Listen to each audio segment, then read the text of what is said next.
বাহাদুরাবাদ ঘাট নারায়ণগঞ্জ উপজেলার ইতিহাসের এক গৌরবময় অধ্যায়।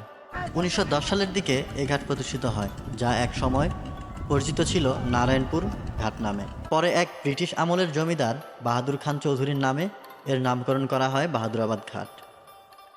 ব্রহ্মপুত্র নদকে কেন্দ্র করে গড়ে ওঠা এই ঘাট ছিল একসময় তেজগাঁও থেকে পাট ও অন্যান্য পণ্য পরিবহনের প্রধান রুট। বিশেষ করে ১৯৩০ থেকে ১৯৪০ সালের দিকে এটি হয়ে ওঠে একটি গুরুত্বপূর্ণ নৌবাণিজ্য কেন্দ্র। তৎকালীন সময়ে এখানে ছিল স্টিমার সার্ভিস, যা ঢাকা, নারায়ণগঞ্জ, ময়মনসিংহ সহ বিভিন্ন শহরের সঙ্গে সংযোগ স্থাপন করত। আজও বাহাদুরাবাদ ঘাটে প্রতিদিন চলে যাত্রী ও মালবাহী নৌযান। বদলেছে শুধু বাহন, কিন্তু বদলায়নি মানুষের যাতায়াতের গল্প।